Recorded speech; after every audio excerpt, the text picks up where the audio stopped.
tenemos muchas cosas para hacer. Bueno, ustedes recibieron la clase 5 y la clase 6, nosotros nos habíamos visto en la clase 4 y recibieron la clase 5 y la clase 6. La bibliografía que trabajamos en estas dos clases es este texto, el capítulo 5 de Irsi Palamidesi, que habla sobre enseñanza y filosofías de la enseñanza, y el capítulo 6 de Alicia Camiglioni y el saber didáctico, que ya habíamos visto el capítulo 1, ¿se acuerdan? Y parte del capítulo 2. Vimos la última vez que nos vimos. Bueno, ahora vamos a ver también un poco del capítulo 6. De paso, comentario. Yo aparte de este capítulo, les subí 3 capítulos más de Litwin, de un libro que es hermoso, ¿sí? Como material adicional. Ayer me di cuenta que no lo había puesto opcional, o sea, no lo configuré opcional en la visión, pero... no tengo más, mi amor. Agarrá la cajita de acá.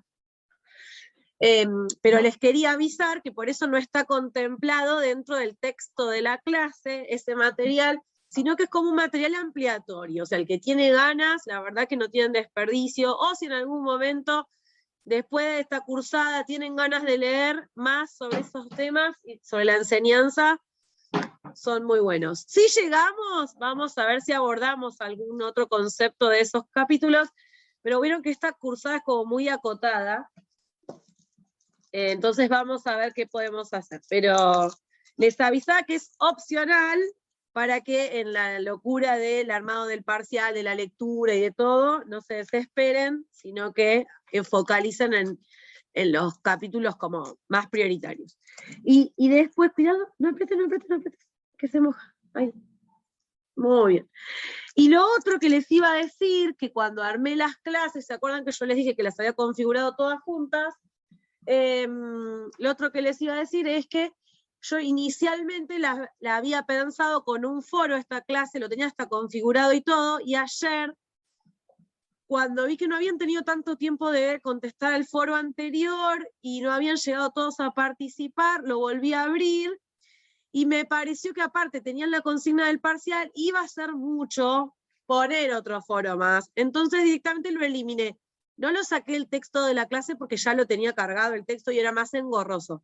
Pero sí les eliminé el foro, así que no se angustien ni se preocupen de decir, ay, ¿dónde está el foro? Que acá dice que hay que un foro. No hay foro de la clase 6, lo saqué, así se aboca en exclusivo al parcial. ¿Sí? ¿Dudas con respecto a eso? Hable ahora o calle. No. Muy bien, Nana, tampoco la pavada. A ver, bueno, veo que alguien más llegó. ¿Qué tal, Lucero? Bien, bueno, bien, ¿se acuerdan repasando un poquito, como volviendo a linkear los contenidos y conceptos que venimos trabajando?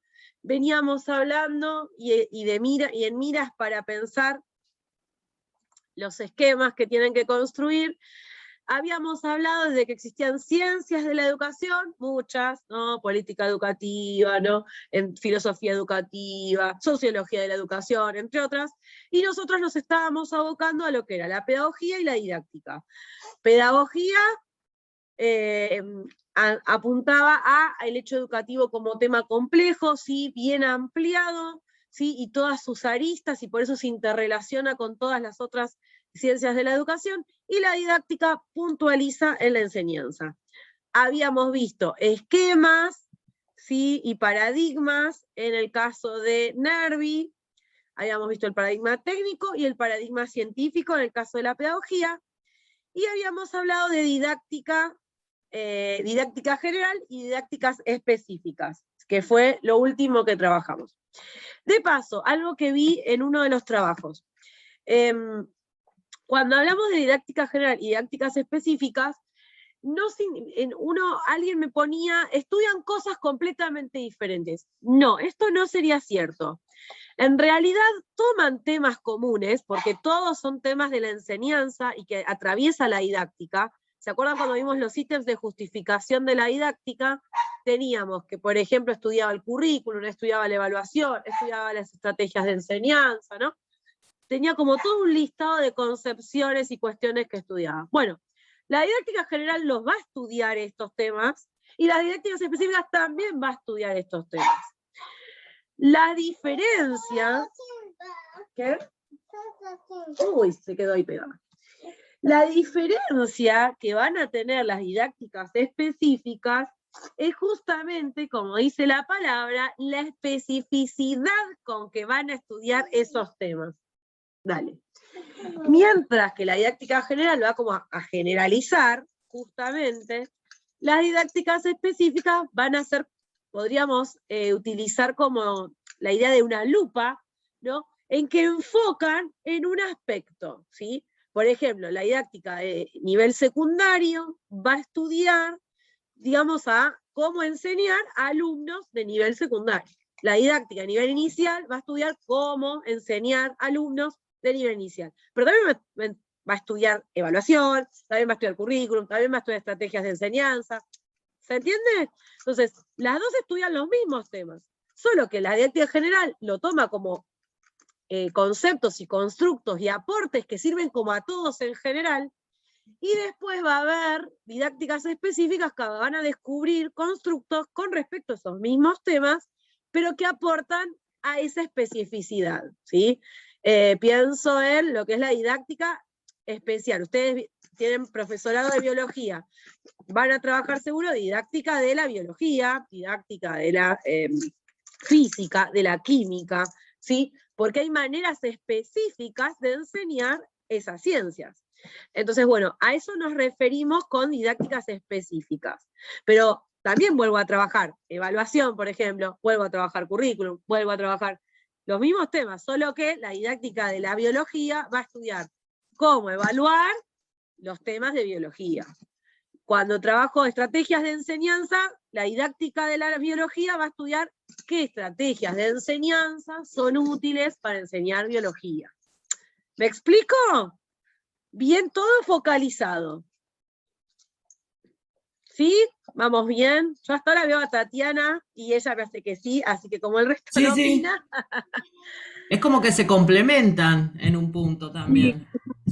Exacto, sí, se retroalimentan, eso también lo había dicho, y lo dijeron varios de ustedes en los videos, se retroalimentan, porque a veces hay descubrimientos que se hicieron para la didáctica de la matemática, por ejemplo, pero que se pueden transferir a todas las didácticas, entonces la didáctica general lo toma, lo analiza y lo amplía y muestra cómo sirve para todos en general, ¿no es cierto? Entonces, totalmente, se complementan, se retroalimentan, interactúan, por eso se acuerdan que no era un árbol con ramas separadas, sino que era más bien una trama, un entramado, ¿sí? Pero bueno, yo lo vuelvo a aclarar porque vieron que acá nosotros tenemos como dos cuadraditos separados y pudiera dar la sensación de que son como cosas así separadas. Y no, tiene que ver con las posibilidades que dan los esquemas acá en el PowerPoint, ¿no? No me da la posibilidad de hacer 50 millones de rayitas, bueno, entonces, nada, para clarificar. Y en la clase pasada habíamos visto que existían paradigmas en la clase pasada escrita, ¿no? Que no tuvimos sincrónico. Vimos que existen también paradigmas en lo que es la didáctica, que van a tener como su correlato, podríamos decir, ¿no? Ustedes seguramente han encontrado similitudes o puntos de encuentro entre el paradigma técnico y entre... Mira un gato, ¿viste? El paradigma técnico de la pedagogía se relacionaba con el ¿viste? Se fue el gato. Se relacionaba con el paradigma de la enseñanza como actividad técnica, ¿no es cierto? Entonces, mientras que el paradigma técnico va a avanzar en lo que es la pedagogía y va a abarcar a nivel general, el paradigma de la didáctica va a estudiar cómo es la enseñanza dentro de este tipo de posicionamiento, ¿no es cierto? Lo mismo sucede con el paradigma científico en la pedagogía, tiene como un correlato en la didáctica, que hay autores que lo llaman paradigma crítico, ¿sí? Nosotros estamos trabajando con los autores Girs y Palamiesi, que lo llaman enseñanza como actividad artística y política. Pero si lo encuentran como crítico, hace como referencia a las mismas características, ¿sí? Nos estamos refiriendo a otro tipo, ¿vieron?, de enseñanza. No, ahora no te puedo leer, vas a tener que esperar un cachito. Bien. Entonces, cuando hablábamos de enseñanza técnica, este nos sale como más fácil, vieron que encontramos enseguida ejemplos en nuestra historia escolar, que yo estuve leyendo las intervenciones en el foro, que veíamos docentes que daban la clase siempre igual, algunos habían puesto que daban la clase desordenada, que nadie entendía nada. No sé, mi amor, debe ser un ciervo.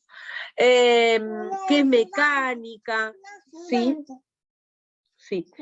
Que no es consciente del contexto, que si lo planificó de una manera sale exactamente igual. No es por mandarme la parte, pero uno, por ejemplo, a mí lo que me pasó hoy, ayer cuando estaba volviendo a revisar los materiales, yo había planificado originalmente, sí, un foro, otro foro, pero bueno, cuando volví a mirar la dinámica, cómo estaban participando, cómo estaban accediendo a los materiales, digo, no, evidentemente les está costando, deben tener muchas cosas, encima tienen el parcial, me pareció propio decir, bueno, este foro lo dejamos para otro momento, o no se da en este, total, habíamos podido trabajar en otros, y priorizamos esta actividad, el parcial, ¿sí? Y damos como más aire para eso, ¿no? Y eso es parte de un docente que trata justamente de mirar el contexto, ¿no? De ver sus estudiantes y cómo funcionan estos estudiantes, porque quizás otro año les ponía 3 foros y tenía 50 intervenciones en todos los foros, ¿no? O no tenía ninguna, entonces evidentemente la estrategia del foro no va con ese grupo. Entonces, bueno, tiene que ver con esto. Un docente que enseña como actividad técnica no se plantea la posibilidad de revisar. No, yo hice 3 foros, son 3 foros. Si pedí 15 renglones, son 15 renglones. No pueden ser 16 ni pueden ser 14. Vieron que nos encontramos a veces con docentes que son muy estrictos, y no significa que nosotros no tengamos un formato, una especificidad, o pedir un vocabulario técnico, ¿sí? No significa eso, pero sí que yo pueda revisar lo que estoy dando en función de que todos aprendan, porque ese es el propósito, ¿no es cierto? El tema es, no te puedo leer, mi amor. El tema es que en la enseñanza como actividad técnica no es necesariamente lo primordial que el otro aprenda. Está más enfocado el docente en lo que él da, que si en el otro entendió, no entendió, escuchó, no escuchó, ¿sí? Pudo, no pudo, ¿no? Entonces, bueno, me parece interesante. Y es un docente ejecutor, por eso es un docente que no, fíjense, no analiza, no critica, reproduce tal cual como le dijeron, y entonces sí, dijeron, hay que hacer tal 5 unidades, y doy 5 unidades. Y son de esos docentes que van volando con el programa, porque hay que llegar a todo. En cambio, la enseñanza como actividad artística y política, ¿por qué se plantea con esta terminología? ¿A qué le suena un artista? A ver, ¿qué características le suena que tiene un artista?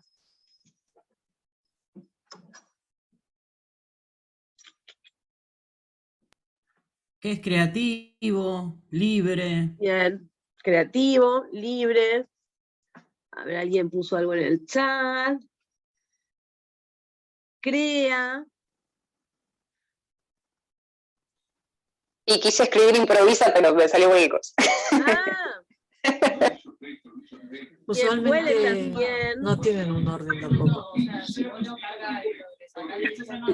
Bien, entonces Se adapta, busca nuevas formas. se adecúa, bien, busca nuevas formas y nuevos caminos.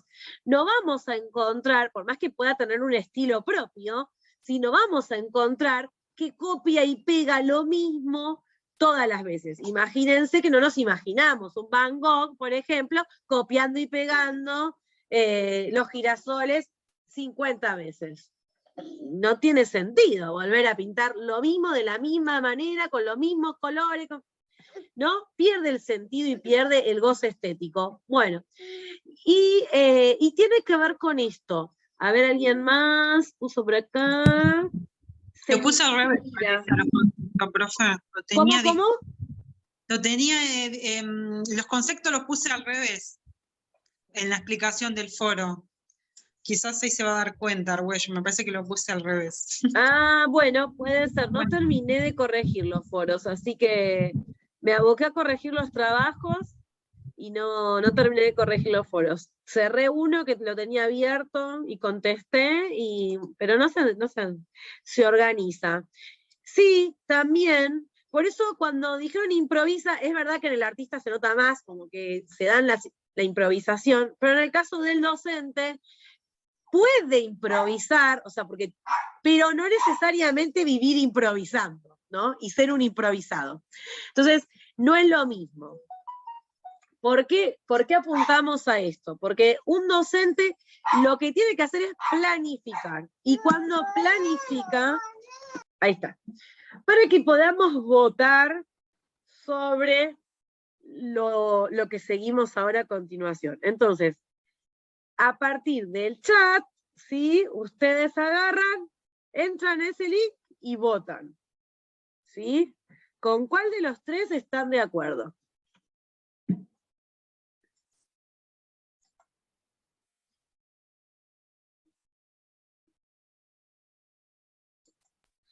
A ver.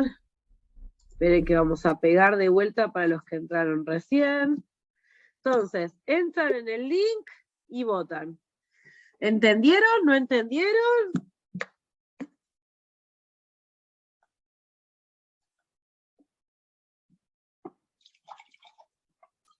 ¿Me colgué de vuelta? No.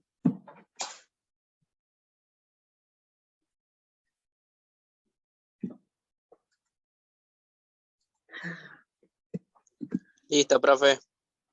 Ahí ya se ve que está empezando a... Es anónimo, así que no hay problema. Sí, ya está. Están empezando a votar. Muy bien. A ver quién gana.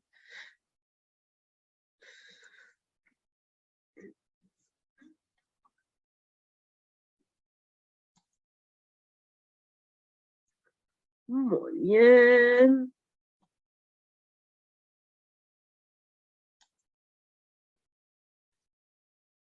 Ahí.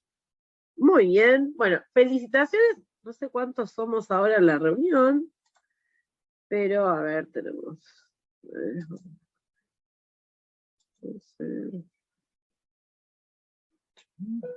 Muy bien.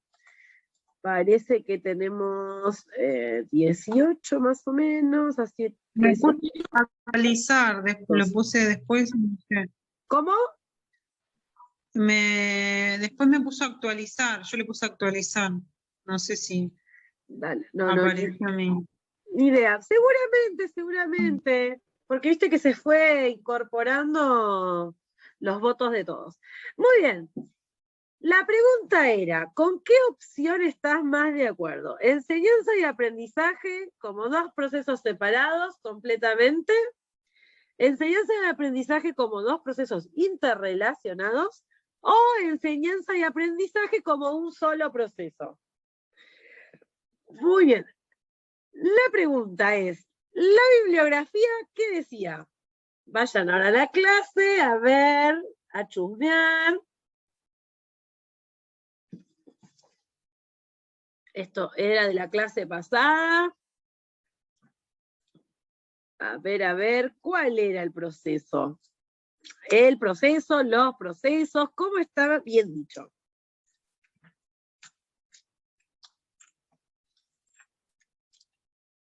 ¿Alguien lo encontró? ¿No lo encontró?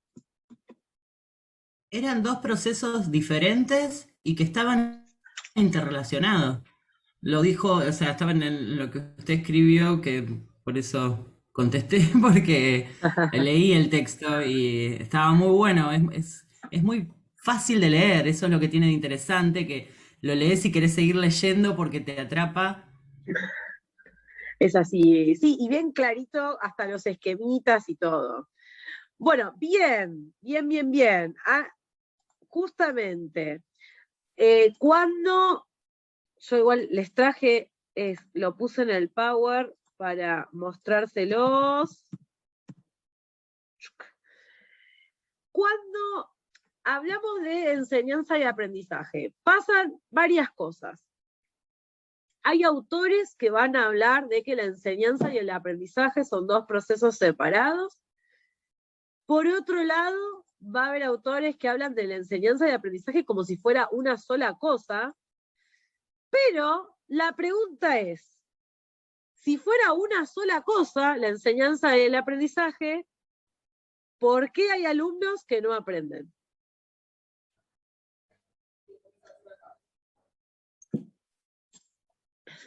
¿Qué les parece? No todos aprenden de la misma manera. No todo lo que yo enseñe le va a llegar a todos de igual forma. Bien. Entonces, si fuera tan, digamos, directamente proporcional, que yo enseño y el otro aprende y es como un combo, ¿sí? Esto no sucedería, ¿no? Todos deberían aprender exactamente lo que se está planteando. Y por otro lado, no hay problema, Gisela, buenas noches. Y por otro lado, la pregunta sería, ¿qué pasa cuando aprenden cosas que no enseñamos?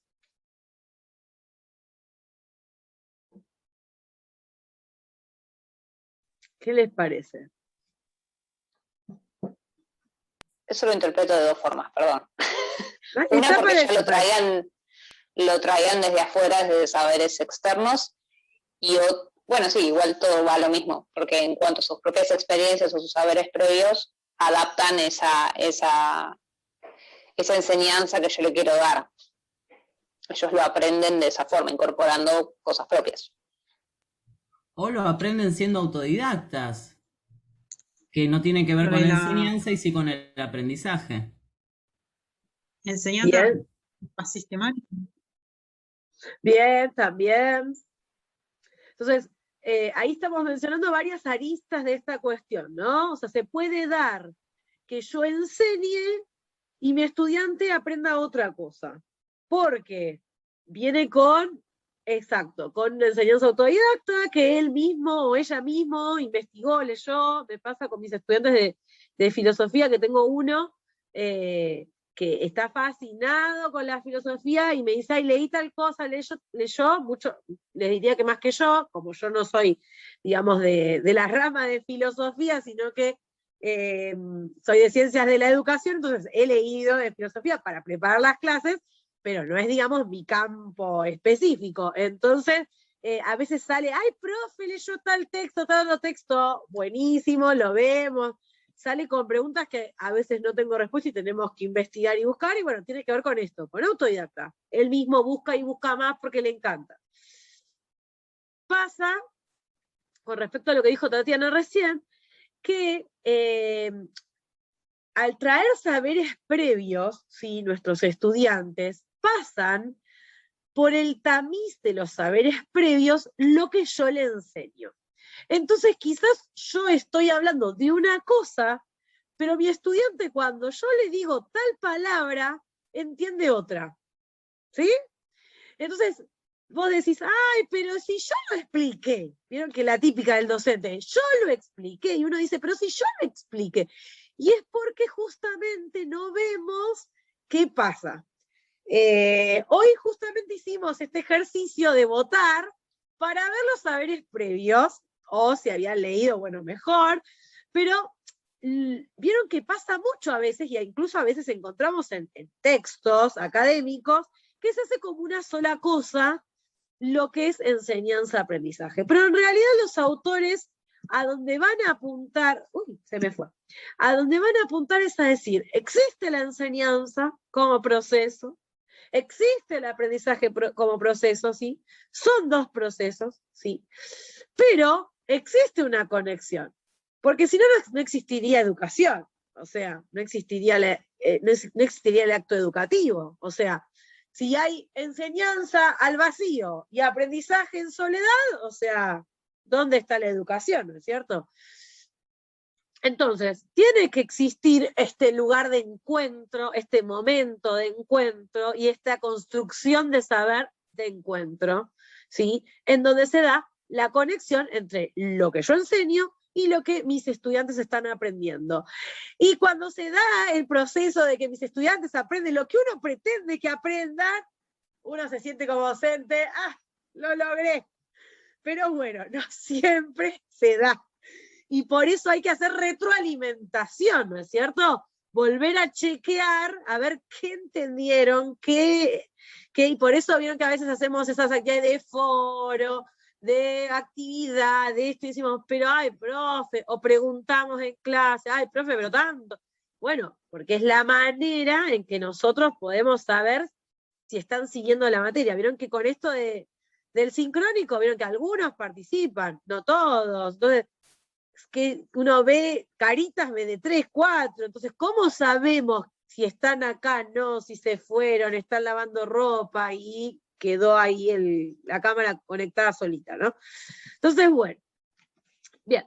Después, los autores van a hacer el hincapié en, no sé si ya habían visto, ellos hacen la distinción, me olvidé de pegarlo acá, la distinción entre la tríada didáctica, que solamente toma estudiante, docente y contenido, y entonces estos autores van a decir, no, es más amplio que solamente estudiante, docente y contenido. Y entonces ellos van a ampliar estos componentes didácticos, podríamos decir, y entonces hablan de que existe un estudiante, un aprendiz, ¿sí? Que tiene que existir esta situación de desconocer algo. O sea, para que haya una enseñanza es porque hay un otro que desconoce algo. Si yo enseño algo que el otro ya sabe, y no hay aprendizaje, porque si ya lo sé, no me interesa lo que me estás dando, porque ya no me resuelve nada, ¿no es cierto? Entonces tiene que haber un vacío de conocimiento. Tiene que haber un enseñante que tenga ese conocimiento que al otro le falta, porque si yo soy un muy buen docente, pero no sé lo que el otro necesita y tampoco sirve, ¿no es cierto? Necesito entonces un docente que tenga ese conocimiento específico, un estudiante que desconozca ese conocimiento específico, un contenido que es qué se va a enseñar, ¿sí? Ese saber a enseñar, pero también tiene que existir, y ellos lo van a plantear muy interesantemente, un problema. Una situación que genere la necesidad de aprender esto, ¿sí? Entonces, puede ser una situación problemática, puede ser ¿se acuerdan que habíamos trabajado la vez pasada que existía el aprendizaje basado en problemas, por ejemplo, y una compañera había dado el caso de que les traían radiografías y tenían que investigar qué le había pasado a esos huesos, ¿no es cierto? Bueno, esa es una manera de enseñar trayendo un problema que presenta una situación que desconoce mi estudiante, porque no conoce todo de los huesos antes de tenerme a mí de docente, un contenido que son, por ejemplo, características de huesos, bueno, ustedes verán qué contenido les toca, y entonces yo le genero un problema. Le genero un problema de traerle un caso, por ejemplo, análisis de caso también es una estrategia espectacular para trabajar, un caso de una persona con la enfermedad de huesos de cristal. Bueno, qué interesante sería ver ese caso, que yo traigo un texto periodístico o traigo un caso médico de tal persona que tuvo este problema, tales cuestiones, y no les digo qué problema es, sino que digo, bueno, ustedes tienen que investigar, buscar características de los huesos, qué características tiene este alumno en particular, este sujeto en particular. ¿Se entiende? Entonces, se da el estudiante, se da el aprendiz, se da el contenido, se da el problema, y esto no se da en el limbo ahí perdido, sino que se da en un contexto. Volvemos. Tengo un conocido, el novio de una amiga, que trabaja en una escuela agropecuaria. Y entonces, él es profe de literatura, y trabajó textos con respecto a la violencia contra los animales, con respecto a los mataderos y las enfermedades, en el contexto, o sea, ¿yo qué le estoy trayendo a mis estudiantes? La misma novela que llevé a 20 colegios, y quizás no es para este contexto necesito trabajar otra cuestión, quizás necesitaré trabajar también alguna obra artística, ahora no se me viene a la cabeza, pero que trabaje estos problemas, ¿no? Y que tenga que ver con ese contexto y sea más rico para ese grupo.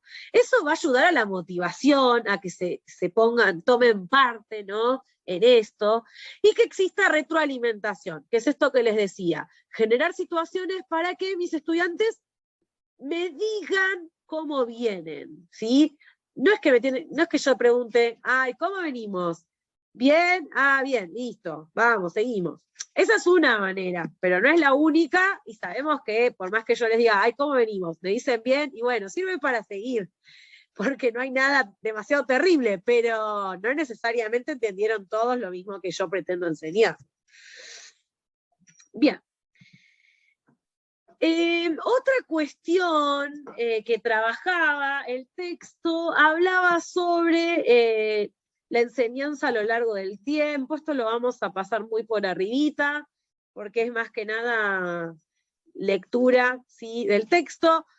Hablaba de, ¿se acuerdan que habíamos hablado de la educación en la familia? A ver si, ¿se acuerdan que cuando hablamos de justificación de la didáctica habíamos dicho que el contenido, se enseñaba lejos del contexto en que se producía? A diferencia de en otros momentos históricos. La educación en la familia, ahí ven ustedes la imagen. Se está enseñando, madre le enseña a la hija, pero en el momento, en lo que estoy haciendo, ¿sí?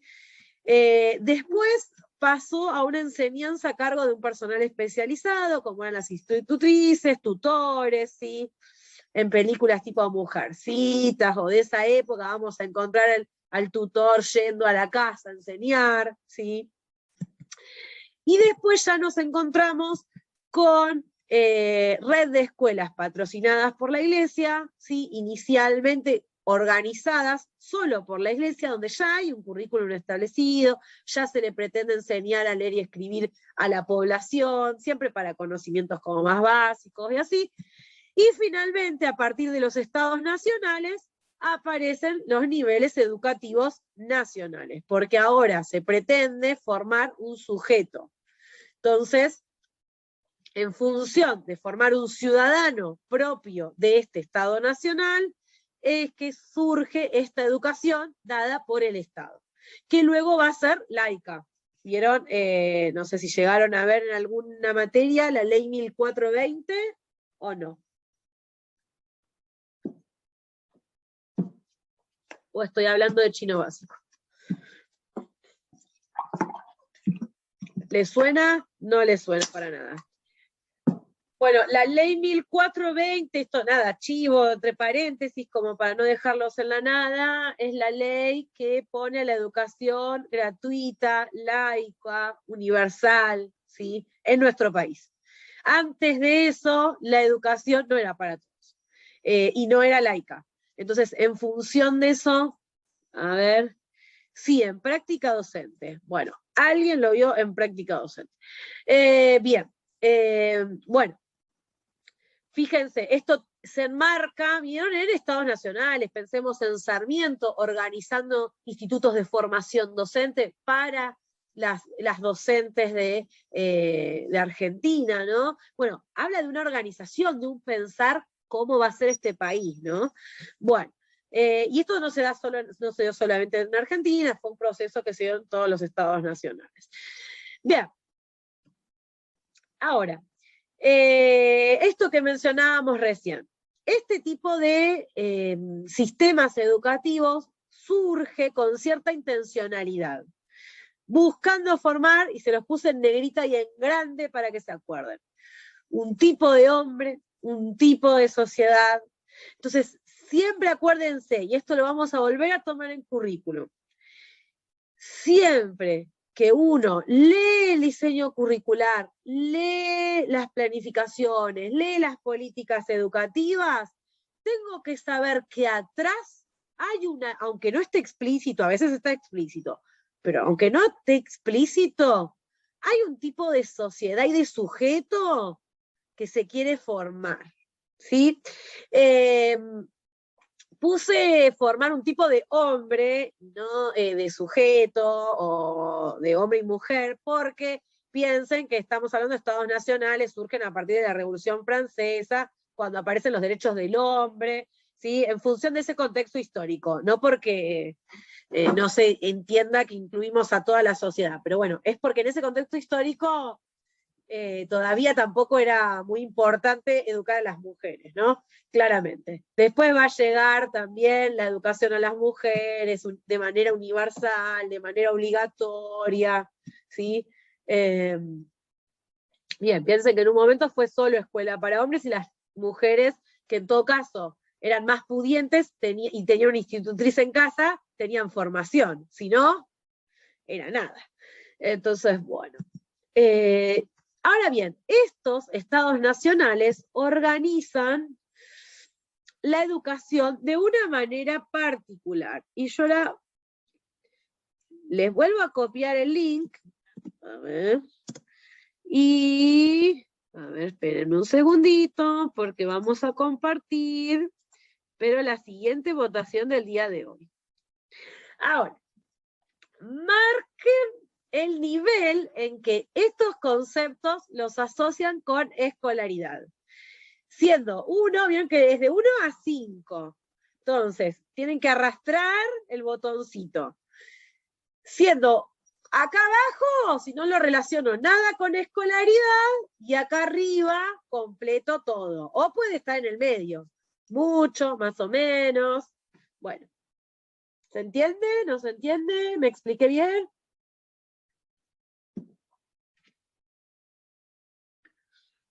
No entendí. Bien, tenés que entrar al link que puse en el chat, y cuando abras en el link te va a aparecer, a ver, espera que lo tengo en captura de pantalla y te muestro. Acá. Mira, te va a aparecer esto que Sí. aparece acá al lado, ¿sí? Y te pues da yo una miraba opción para mover un botoncito. Y ese botoncito hay que moverlo si estás de acuerdo. O sea, Claro, lo mueven más o menos de acuerdo a cuán de acuerdo, menos de acuerdo, ¿sí? Entonces, ¿qué asocian con escolaridad? Aula, lo asocio un montón, bueno, lo pongo en 5, o lo asocio poco, lo pongo en 1. Bueno, ahí está. Ahora sí entendí, gracias. No, de nada. Yo les tiré varias palabras, que bueno, obviamente algo que ver tienen, pero bueno, la idea es que vamos a ver las proporciones en las que ustedes consideran que tienen o no que ver. Lo descubrí ayer investigando y me pareció interesante.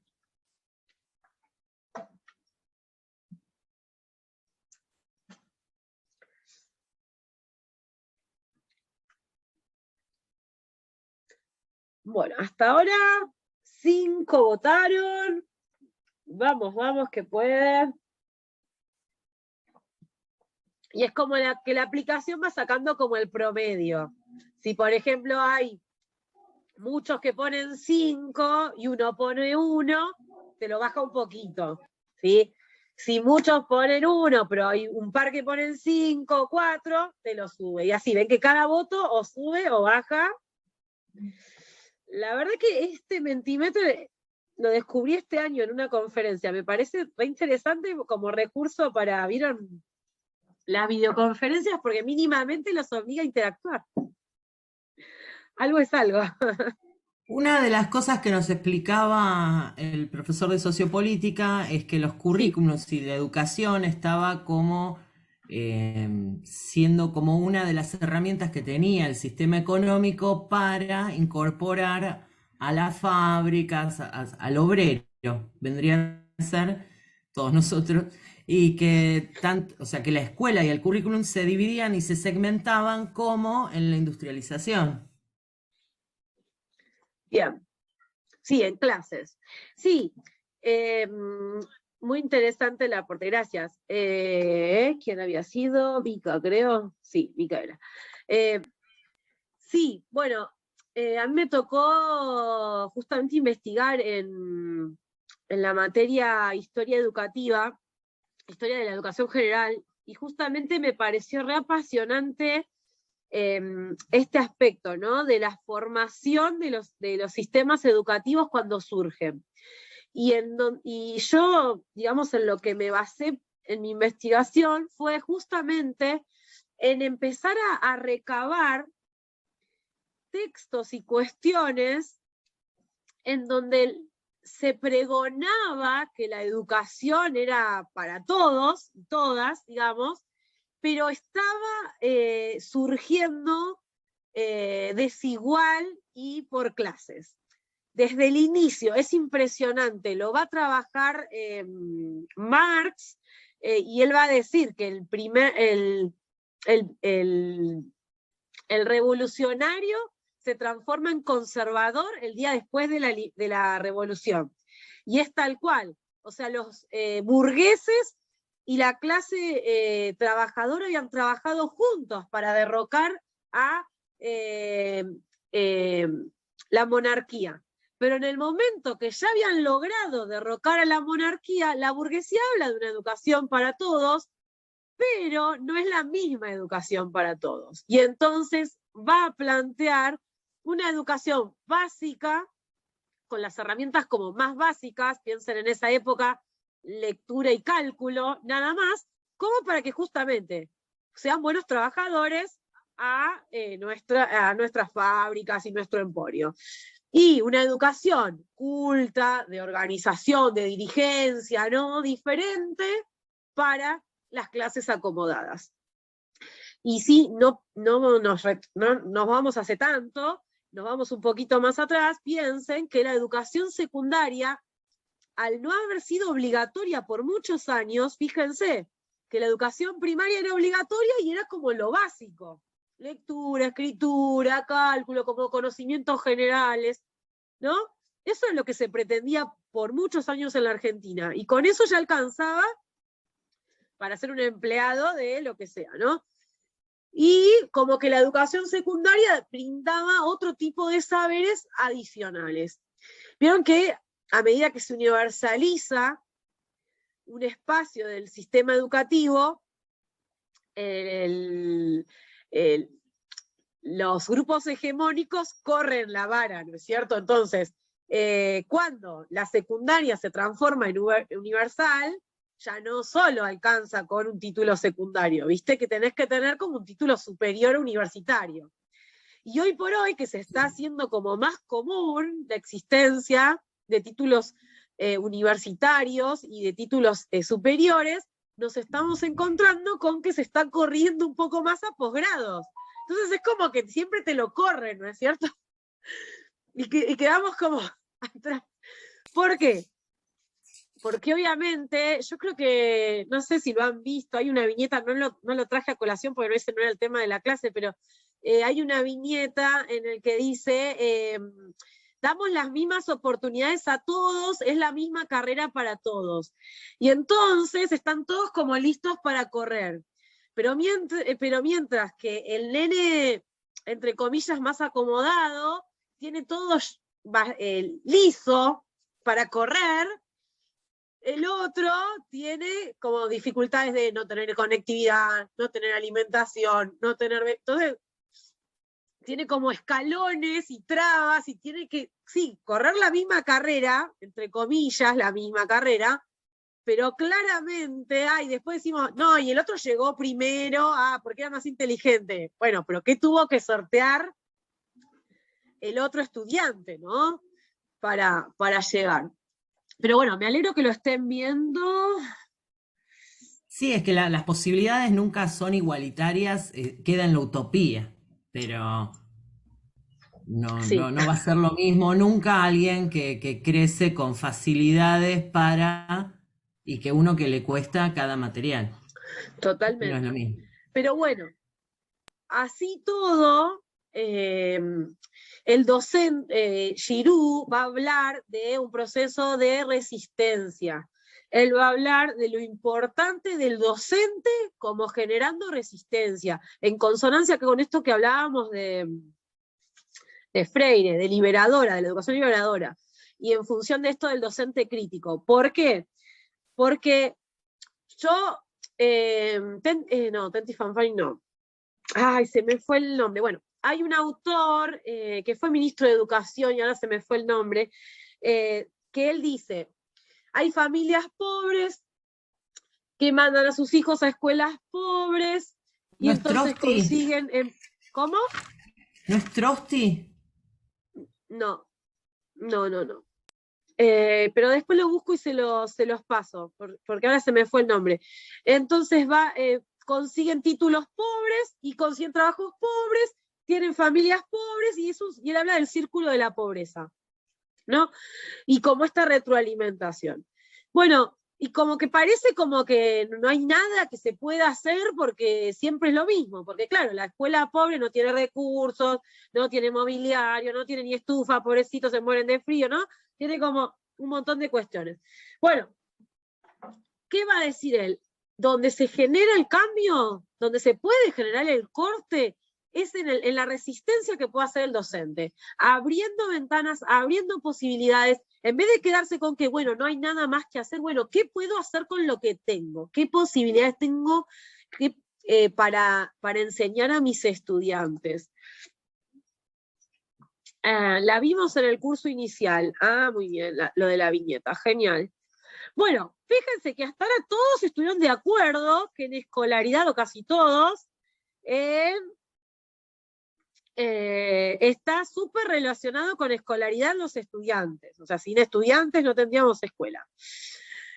Igualmente, bastante alto también, fíjense, aula, horario, recreos, títulos, manuales, ¿no? Bueno, casi todo.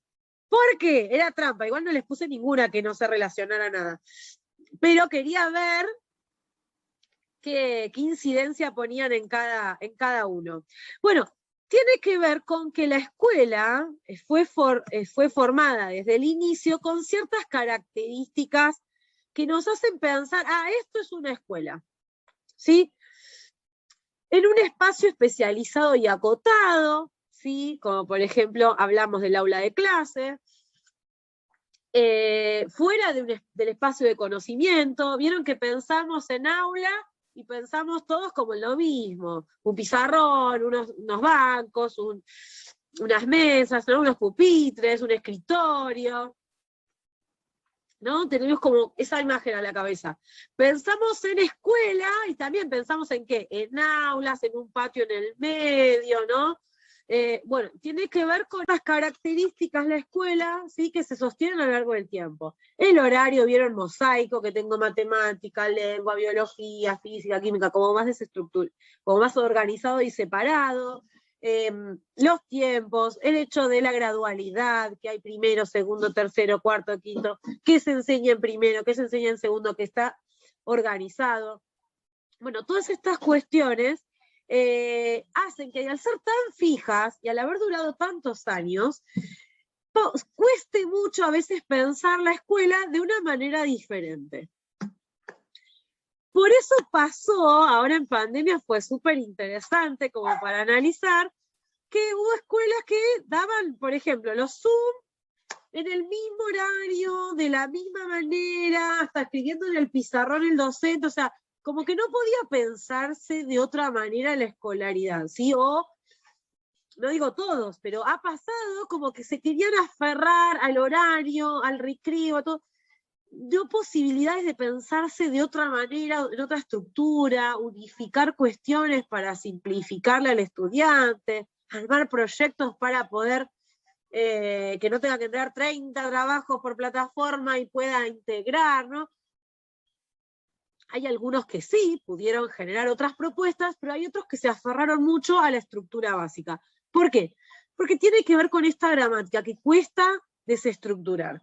Piensen que estaba la nueva secundaria, ¿se acuerdan? La NES, que todavía está medio en prueba piloto y va y viene, bueno, y apuntaba a proyectos integrales, y costaba, en mi escuela lo estaban haciendo, y costaba mucho porque no querían, después no les tomaban las equivalencias a los estudiantes en las otras escuelas.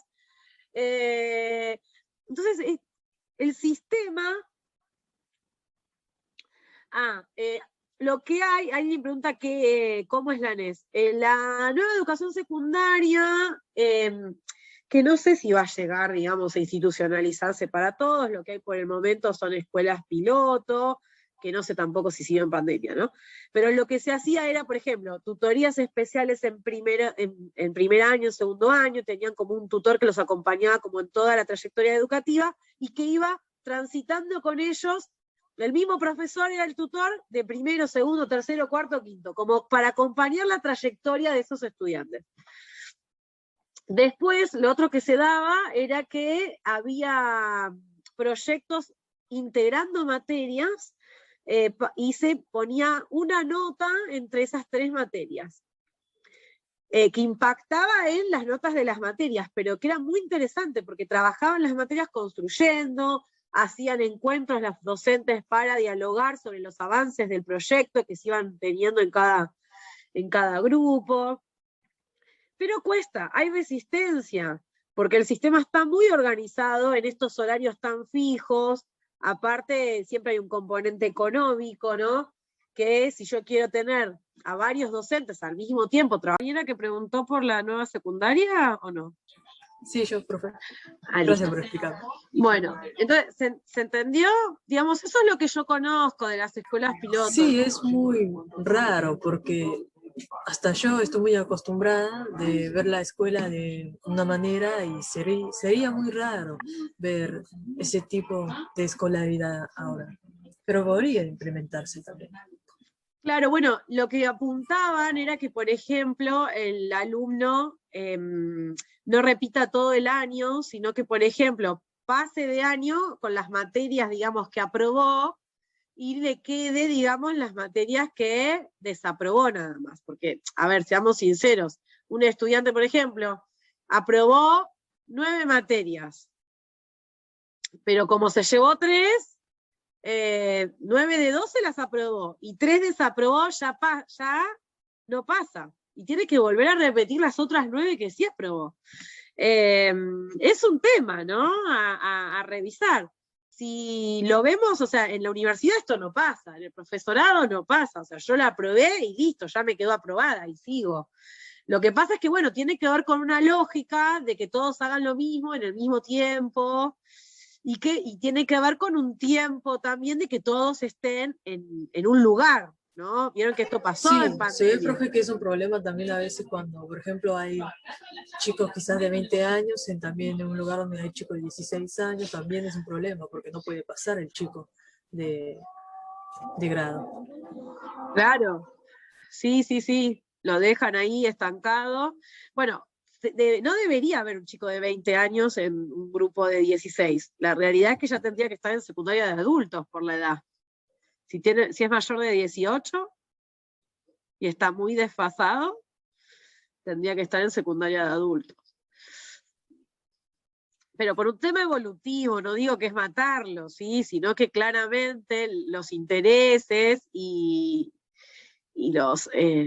las experiencias de una persona de 20 años no tienen nada que ver con alguien de 12, de 13. Pero bueno, tiene que ver con esto, no digo que sea ni mejor ni peor, digo que hay otras maneras de repensar la educación, y que Exacto, está bueno. por ejemplo, en mi escuela, sí que en mi escuela, por ejemplo, antes no se planteaba el turno noche y los chicos que repetían y repetían, por ejemplo, se quedaban ahí en un grado y no había otra manera quizás de pasar hasta que se iban, hasta que el profe, bueno, ya está, te pasamos y listo. Ahora que se implementó el turno noche, sí se pasa, a la tarde o a la noche. Pero antes, por ejemplo, que no había y todavía no hay en algunas escuelas, el chico queda trabado ahí.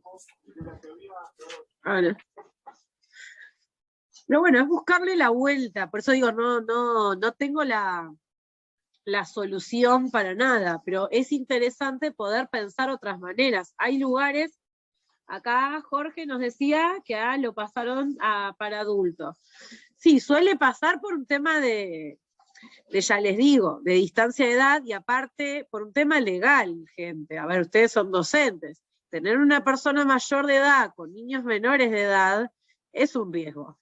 No lo digo por vos particularmente, claramente, pero porque pobre, él puede tener las mejores intenciones, pero la realidad es que es un problema es comprarse un problema, ponele, alguien de 20 con chicas de 12, 13, y no corresponde, no conviene, ¿sí? Y viceversa. Entonces, uy, me quedó alguien colgado acá. Sí, entonces, bueno, tiene que ver con eso. Pero buscar la manera de acompañar esas trayectorias y de ver por qué pasó, por qué fue una trayectoria que se fue como complejizando tanto en el tiempo. Y quizás no era necesario que repita tantas veces ese sujeto porque pudo haber sido por salud, bueno, por diferentes razones, y quizás teniendo un acompañamiento, teniendo un taller adicional, ¿no? Pudiendo cursar, imagínense qué diferente sería si yo puedo cursar. Ponerle de tercero para cuarto, me quedé con un par de materias. Yo curso cuarto, y las 2 o 3 materias que me quedaron las voy haciendo a la tarde o en un taller adicional de acompañamiento, pero que ahora en pandemia se dio la posibilidad de como un acompañamiento especial, que está genial. Les digo, a los docentes nos vuelve loco esto de tener 2 alumnos acá allá y que hay que acompañar a este al otro, y especialmente al que no tiene interés de que lo acompañen, ¿no? El que quiere que lo ayuden, no lo quiere todo, pero... y justo acá también pusieron, no repitieron, sino que siguieron con un acompañamiento, justo lo que estaba diciendo, perfecto, sí. Bueno, pero se dio otra manera de pensar la educación, pero tiene que ver con inversión también, con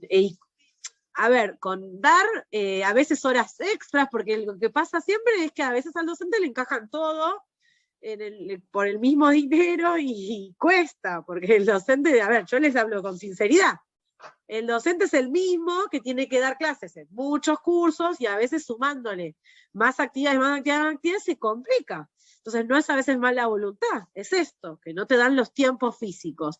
Entonces, qué interesante sería que se paguen unas horas extras de tutoría. ¿Qué docente no te va a querer dar una hora extra de tutoría? Paga, obviamente, y entonces acompaña al chico que le cuesta. Entonces, es pensar de otra manera. Pero bueno, se da. Uno igual como docente puede generar opciones de tutorías propias, como que les decía, con algún tutorial, con algún material, con algún chat aparte, ¿no? Entonces, bueno, generar un cuadernillo adicional y tenerlo para el que le cuesta, bueno, este es más ampliado para vos. Bueno, está dentro de lo que cada uno puede hacer y tiene que ver con un posicionamiento claramente crítico, ¿no? Artístico-político, que está comprometido con dar otras posibilidades. Y no que me quedo con, bueno, repitió, lamentable. Y bueno, se ausentó, listo. Rinde todas, y si no rindió, lamentable.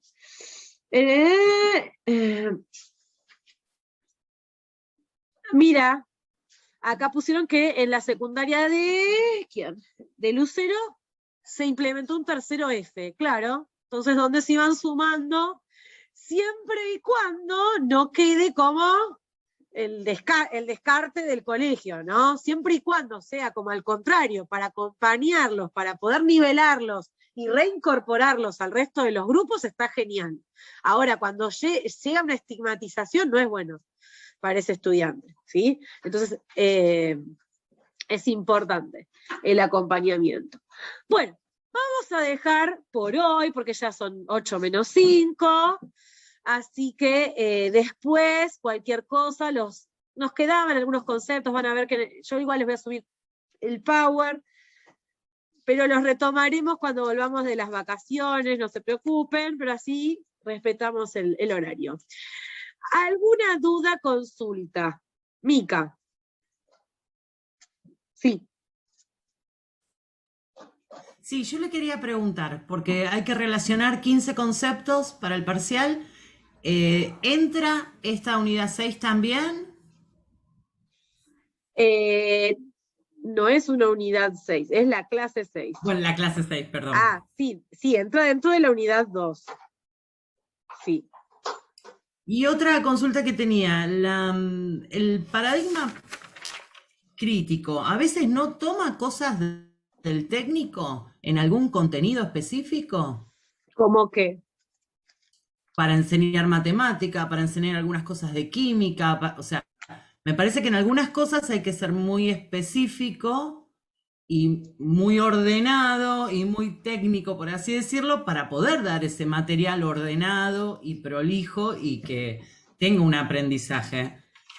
Claro, pero quizás, a ver, el punto es O que nunca se relaciona, ¿Cómo? o nunca se relacionan los paradigmas, las actividades, perdón. Claro, no, o son posicionamientos diferentes, ¿sí? Yo no es que puedo ser como crítico y un poquito a ver, no quiero hacerles lío, pero a ver, pero vamos por partes, para no mezclarnos. Y respondiendo a tu pregunta, por un lado, a ver, nosotros tenemos una trayectoria, vieron que hablábamos hace un rato, ¿no? Que cada alumno tiene una trayectoria propia. ¿Qué nos atraviesa? Esto hace que cuando nosotros demos clase, hay ciertas cuestiones que nos atraviesan todo el tiempo. Entonces, por más que yo como docente tome la decisión de posicionarme en un paradigma crítico, en un paradigma artístico y político, y pienso mi clase, a veces me puede, digamos, chisporrotear y salir y atravesar un chispazo técnico, por decirlo de alguna manera, ¿sí? ¿Por qué? Porque fuimos formados, la mayor parte de nuestra formación ha sido, en general, sin asegurar seguro, pero ha sido por muchos docentes. Hemos tenido muchos docentes técnicos a lo largo de nuestra formación. No los criticamos, sino que era lo que sabían en ese momento y querían hacerlo mejor y creían que eso era lo mejor para ese momento. Entonces, uno tiene que de alguna manera deconstruir ciertas cosas, ¿vieron cómo se usa ahora ese término también para otras cuestiones? Pero uno se está deconstruyendo todo el tiempo como docente y construyendo. Entonces, me sale decir, ¡ay, saquen una hoja! Porque bueno, es algo que lo reví y dije, ¡ay, esto funciona porque se callan todos! ¿No? Bueno, eso es súper técnico, porque realmente sirve, aprenden. Bueno, entonces, ahora bien, yo pensado, no voy a ser técnico. Pero el error, y ahí respondo a tu pregunta, es pensar que un docente crítico o artística y político no es organizado, o no es planificado, o no es metódico. ¿Sí? Yo me doy cuenta que a veces lo asocian a todo como muy libre, ¿no? Y no necesariamente siempre es todo tan libre. El punto es que un docente crítico va a organizar su clase, la va a pensar, va a ir al material teórico, ¿sí? Va a buscar la mejor estructura, pero no se va a atar solo a una única manera de enseñar, sino que va a abrir posibilidades de enseñanza. De acuerdo, justamente, al material que tengo que enseñar. Entonces, ponele en matemática. Tenemos estas dos cuestiones. Enseño, no es mi área, pero enseño, qué sé yo, trigonometría, ¿no? Y estoy explicando, ¿no? Funciones. Ahora, mi estudiante descubre otro camino para llegar a resolver la misma función. Un docente posicionado críticamente puede agarrar y retomar esta otra manera para dialogarlo con la clase y ver, ¿sirve esta función? ¿Nos sirve? ¿Por qué nos sirve? ¿Por qué no nos sirve? ¿Realmente salió bien de casualidad en esta vez? ¿O esta metodología sirve para otras veces y traspolarlo? Entonces, ¿enseño la metodología? Sí, pero al momento de construir conocimiento entre todos, estoy posicionado en otro lugar. Un docente técnico enseña también con los pasos, pero cuando sale algo disruptivo, dice, no, está mal, a vos tenés que hacerlo así como lo hice yo en el pizarrón. ¿Se entiende la diferencia? Creo que ahí se renota, en matemáticas se renota. Pero tiene que ver con esto. Si pensamos, a ver, yo tengo que dar en biología, qué sé yo, las características de la célula, los componentes, o sea, voy a tener que dar claramente un vocabulario específico. Sí, no es que vale cualquier cosa. No es que mi estudiante puede decir, ay, las mitocondrias son iguales a los cloroplastos, iguales a... no, no es lo mismo. Ni es lo mismo una célula vegetal que una célula animal. Estoy dando un ejemplo re tonto y re sencillo porque no soy de biología, pero me refiero a que yo voy a tener que trabajar sobre esto. Ahora, la manera en que lo trabajo no necesariamente tiene que ser la misma. Y eso no significa que yo no esté siendo fiel al contenido, ¿sí? Por eso hablábamos hace un rato y que decían, ay, improvisa. Ojo, no es que improvisa. Puede reestructurarse de acuerdo a la situación, y lo vamos a ver en currículum, a que uno planificó su clase en función. Pero surgieron nuevos interrogantes, acá pasó, surgieron nuevos interrogantes, nuevas preguntas, surgieron otros ejemplos, y entonces yo tuve que, en función de conocimientos previos que tengo, articular, retomar y linkear con lo que estamos trabajando, ¿sí? Ahora, yo puedo hacer esto o puedo decir, no, eso no estaba en el capítulo que nos tocó leer. No, eso no nos toca. No, eso no lo vamos a ver. ¿Se entiende? Entonces, no, pero eso es de sociología. Entonces, un docente técnico te dice, no, eso es de sociología, esto es pedagogía didáctica, no me lo relaciones.